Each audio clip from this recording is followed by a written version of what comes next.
Good morning বন্ধুরা। তো আজকে আমার মা কাঁঠাল চিংড়ি করবে। কালকে রাতে কাঁঠালটা কেটে রেখেছিল, তো আজকে এখন কাঁঠালটা বানাবে।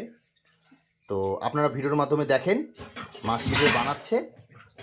ঠিক আছে বন্ধুরা, এখন কাঁঠাল চিংড়ির জন্য যেই উপকরণগুলো লাগবে সেগুলো এখন এই যে এগুলো সব মিক্সচারে পেস্ট করা হবে।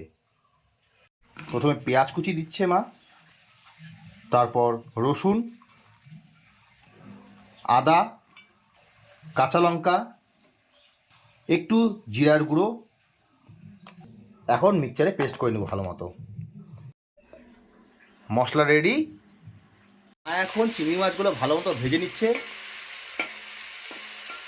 একটু লাল লাল করে ভেজে নিতে হবে চিংড়ি মাছগুলোকে।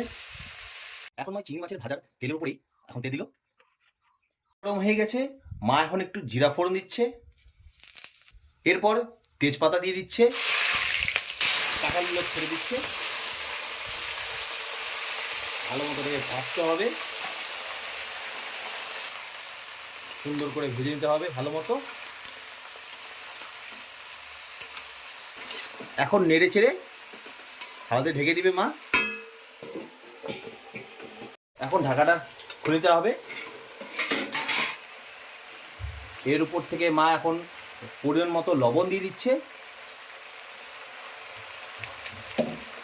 এখন হলুদ দিয়ে দিচ্ছে এর উপর থেকে। এখন ভালো মতো এটাকে নেড়ে চেড়ে নিতে হবে।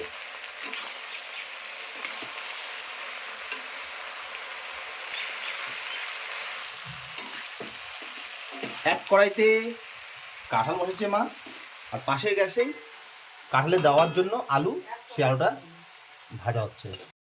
এখন এর উপর থেকে এই মশলার পেস্টটা দিয়ে দিচ্ছে মা। ভালো মতো নেড়ে চেড়ে ভালো মতো কষাতে হবে, ভালো মতো মিক্সড করে নিচ্ছে মা এটাকে।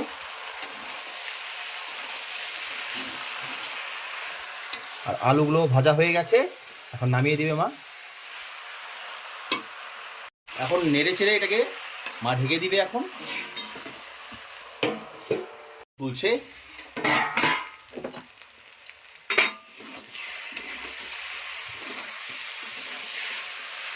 এখন এর উপর থেকে ভাজা আলুগুলো দিয়ে দিচ্ছে মা।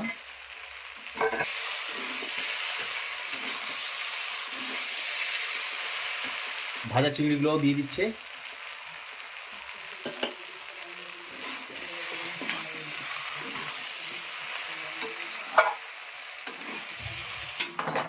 এখন আর ঢাকবে না মা, এটাকে এভাবে করেই ভাজতে হবে। পাশে গ্যাসে গরম জল বসানো আছে, এখন মা গরম জলটা দিয়ে দিচ্ছে।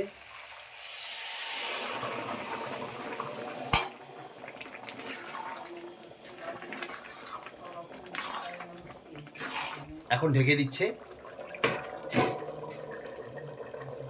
ঢাকাটা এখন তুলে নিব। এখন ভালো মতো ওটা নিয়ে নিতে হবে।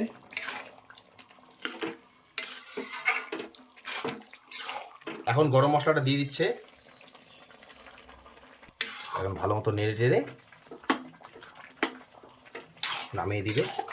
আমার কাঁঠাল চিংড়ি রান্না হয়ে গেছে, আমার বলতে মায়ের। আমি এখন খাবো। বন্ধুরা, মায়ের হাতের কাঁঠাল চিংড়ি রান্না কমপ্লিট হয়ে গেছে।